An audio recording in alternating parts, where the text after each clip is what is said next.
everyone, welcome back my YouTube channel. So in this new video we are talking about placenta previa.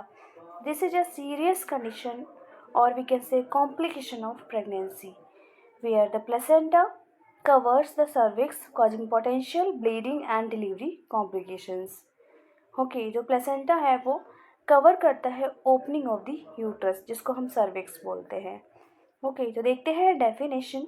Placenta previa is a condition in which the placenta lies very low in the uterus and overall और part of the opening to the cervical opening that site at the top of vagina. ये एक ऐसी condition होती है जिसमें जो placenta है lower side situate होता है. लाइक जो यूट्रस की ओपनिंग है जिसको हम सर्विक्स बोलते हैं उसकी साइड ही प्रेजेंट होगा या फिर उसको कवर कर रहा होगा. नॉर्मली जो प्लेसेंटा है वो अप साइड प्रेजेंट होता है या सिचुएट होता है नॉर्मल कंडीशन में. पर प्लेसेंटा प्रीविया की कंडीशन देखी जाए तो ये सिचुएट होता है lower side of the uterus. Okay आप इस पिक्चर में देख सकते हैं ये जो है नॉर्मली सिचुएट हुआ है यहाँ पे up side of the uterus. And placenta previa की कंडीशन देखी जाए तो यहाँ पे प्रेजेंट हुआ है क्योंकि यहाँ पे ओपनिंग ऑफ द सर्विक्स है ऑफ द यूट्रस है जिसको हम सर्विक्स बोलते हैं. ओके तो इस कंडीशन को हम प्लेसेंटा प्रीविया बोलते हैं. उसके बाद देखते हैं कॉजेस. तो कॉजेस में previous uterine scarring means scar जो है सर्जरी कोई हुई है लाइक सी सेक्शन अगर हुआ है तो ये प्लेसेंटा का प्लेसमेंट को भी अफेक्ट करता है कि प्लेसेंटा को जहाँ पे स्कार प्रेजेंट होगा वहीं पे ये इम्प्लांट हो सकता है. तो ये ज़्यादा से ज़्यादा अफेक्ट करता है और ये कंडीशन इस प्लेसेंटा प्रीविया को ये कॉज कर सकता है. प्लेसेंटा प्रीविया अगर प्रीवियस रहा है तब भी नेक्स्ट प्रेगनेंसी में चांसेस होते हैं कि दोबारा प्लेसेंटा प्रीविया की कंडीशन आपको देखने को मिल सकती है. मल्टीपल जेस्टेशन इसमें क्यों देखने को मिल सकता है? इसमें हायर रिस्क होते हैं एबनॉर्मल प्लेसमेंट के मल्टीपल जेस्टेशन के. लाइक ट्विन्स बेबी हैं तो प्लेसेंटा जो है नॉर्मली नॉर्मल जगह पे सिचुएट नहीं होगा. हो सकता है वो लोअर साइड सिचुएट हो जाए जिस कंडीशन को हम प्लेसेंटा प्रीविया बोलते हैं. एडवांस मैटरनल एज 30+ में अगर हैं तो भी हायर रिस्क रहते हैं एबनॉर्मल कंडीशंस के जिसमें प्लेसेंटा प्रीविया भी आ सकता है एंड अदर कंडीशंस भी आ सकते हैं जो रिलेटेड टू प्रेगनेंसी कॉम्प्लिकेशंस होते हैं. मल्टीपैराइटी इसमें क्या है?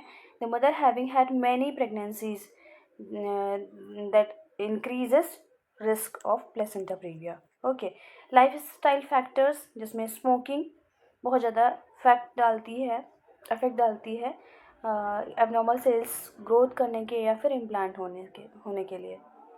असिस्टेड रिप्रोडक्टिव टेक्नोलॉजी इसमें जैसे कि आपने IVF वगैरह कराया है तो इसमें भी थोड़े से रिस्क रहते हैं प्लेसेंटा प्रीविया होने के. तो देखिए रिस्क फैक्टर्स क्या क्या हैं प्लेसेंटा प्रीविया होने के. इसमें कुछ पिक्चर्स शो कराई हैं टू अंडरस्टैंड ईजिली. नेक्स्ट आते हैं टाइप्स. कंप्लीट प्लेसेंटा प्रीविया जो ग्रेड 4 में आता है. अब आप समझ सकते हैं हेडिंग से कि यहाँ पे कम्प्लीटली जो सर्विक्स है वो कम्प्लीटली कवर हो रही है. इंटरनल ऑस जो है वो कम्प्लीटली कवर हो रहा है. फिर आता है पार्शियल प्लेसेंटा प्रीविया जिसको हम ग्रेड 3 बोलेंगे. इसमें पार्शियली जो है कवर होता है लेकिन नॉर्मल डिलीवरी इसमें भी पॉसिबल नहीं होती है. ओके आप देख सकते हैं यहाँ पे पूरा फुल्ली कवर किया हुआ है बट इसमें थोड़ा सा कवर किया हुआ है. थोड़ा सा अगर ये डायलेट होगा सर्विक्स ये डायलेट होगा तो यहाँ पे क्या होगा हाफ सर्विक्स को कवर करेगा ये. और इसमें क्या डायलेट होने के बाद तुरंत ब्लीडिंग स्टार्ट हो जाएगी. पूरा कवर कर रहा है ना इसलिए. नेक्स्ट आता है मार्जिनल प्लेसेंटा प्रीविया जिसको हम ग्रेड 2 बोलेंगे. इसमें placenta previa lie on the margin of the cervical opening but does not cover it. इसको कवर नहीं करता है ये. ओके इसमें भी रिस्क के साथ नॉर्मल डिलीवरी पॉसिबल होती है. लो लाइनिंग प्लेसेंटा प्रीविया इसमें 3 सेंटीमीटर जो है जैसे ये सर्विक्स हो गया तो यहाँ पे थोड़ी सी दूरी पे प्रेजेंट होगा इस टाइप से इतना जगह छोड़ के. ओके तो इसमें बिल्कुल नॉर्मल डिलीवरी पॉसिबल रहती है. ओके फिर देखते हैं symptoms.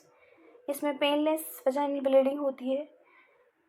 The hallmark sign is sudden bright red bleeding often starting after 20 weeks. तो यहाँ पे जो ब्राइट रेड ब्लीडिंग क्यों होगी? क्योंकि जो प्लेसेंटा है वो ऑक्सीजनेटेड ब्लड रखता है, इसलिए ब्राइट रेड ब्लीडिंग होगी सडन, और इसमें पेन फील नहीं होता है। ये 28 वीक के बाद भी स्टार्ट हो सकता है और 20 वीक्स के बाद भी स्टार्ट हो सकता है। इंटरमिटेंट ब्लीडिंग में भी stop on its on only to recur later. अगर जैसे ही डायलिटेशन बंद हुआ सर्विक्स का, तो ये ब्लीडिंग फिर से स्टॉप कर देगा, एंड अगेन अगर डायलेशन होना स्टार्ट हुआ, तो अगेन ये फिर से ब्लीडिंग स्टार्ट हो जाएगी।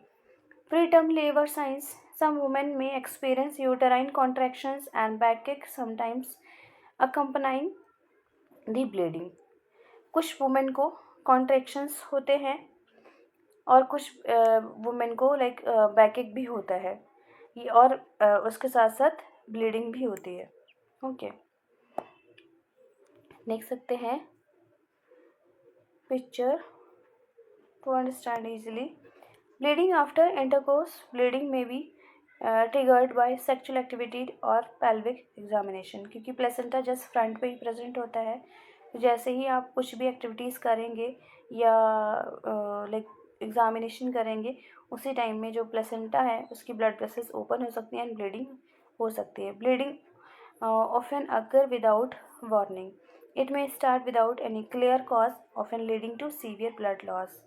मतलब किसी भी रीजन के बिना भी ब्लीडिंग स्टार्ट हो सकती है और बहुत सीवियर कंडीशन हो सकती है ब्लीडिंग में, हैमरेज भी हो सकते हैं। डायग्नोस्टिक इवैल्यूएशन में क्या करेंगे हम? Clinical presentation. सबसे पहले पेनलेस वजाइनल ब्लीडिंग आपको शो होगी, जो कि हमें क्लिनिकली या विजुअल होगी। ओके, फिर bleeding can be bright red due to oxygenated blood. Okay, often no contraction, abdominal pain if no labour. Contractions नहीं होंगे, पेन भी नहीं होगा एब्डोमेन में, क्योंकि यहाँ पे लेबर पेन नहीं होगा इसलिए। फिर आते हैं इन्वेस्टिगेशन। हम क्या क्या इन्वेस्टिगेशन करेंगे? अल्ट्रासाउंड, जिसमें हम ट्रांस एब्डोमिनल अल्ट्रासाउंड करेंगे। इसमें प्रोब को हम जस्ट एब्डोमेन से ही एग्जामिन करेंगे। Okay, upper side of abdomen हम जस्ट प्रोब को यूज़ करेंगे to examine uterus condition. And transvaginal ultrasound, इसमें क्या करें? प्रोब को हम इंसर्ट करेंगे through vagina to examine the uterus. Okay, uterus की कंडीशन क्या है। अदर टेस्ट जो कि बहुत रेयर होते हैं, जैसे MRI या फिजिकल एग्जामिनेशन में जेंटल स्पैकुलम हम इंसर्ट करेंगे to examine the bleeding condition and about digital exam if previous suspected. जैसे ही हमें पता लगेगा कि अगर प्लेसेंटा प्रीविया है, उसी टाइम हम स्पैकुलम को आउटसाइड कर लेंगे एंड इस प्रोसीजर को दोबारा नहीं करेंगे, क्योंकि पेशेंट जो है वो ब्लीड कर सकता है। ट्रीटमेंट, मैनेजमेंट विद मिनिमल और नो ब्लीडिंग। सबसे पहले हमें मैनेजमेंट क्या करना है? पेशेंट को रेस्ट देना है ताकि ब्लीडिंग ज़्यादा ना हो या फिर बिल्कुल भी ना हो। पेल्विक रेस्ट देंगे, कोई एक्टिविटीज़ नहीं कराएंगे उनको, कोई प्रेशर मोशन वगैरह पास करते टाइम कोई भी प्रेशर नहीं यूज़ करने देंगे। क्लोज मॉनिटरिंग करते हैं, जिसमें हम वाइटल साइंस वगैरह सब चेक करेंगे। फिर आता है एक्टिव हैवी ब्लीडिंग। इसमें हम पेशेंट को हॉस्पिटलाइज कराएंगे, अगर नीड है तो ब्लड ट्रांसफ्यूजन कराएंगे according to doctor prescription, and medication start करेंगे। RH इम्यूनोग्लोबुलिन स्टार्ट करेंगे हम, okay, according to doctor order. फिर डिलीवरी मैनेजमेंट, सबसे पहले हम डिलीवरी मैनेजमेंट में क्या करेंगे? Scheduled C-section. Almost all patients with persistent placenta previa require a C-section to prevent fetal hemorrhage. Okay, हमें fetal hemorrhage या फिर मदर और fetal दोनों को हमें बचाने के लिए C-section एडवाइस देते हैं डॉक्टर इस प्रेगनेंसी में। ओके, एमरजेंसी C-section में performed if bleeding is uncontrollable vaginal bleeding loss अगर और फीटल डिस्ट्रेस इज डिटेक्टेड। अगर फीटल डिस्ट्रेस है, ब्लीडिंग बहुत ज़्यादा हो रही है, बहुत ज़्यादा ब्लड लॉस हो चुका है, तो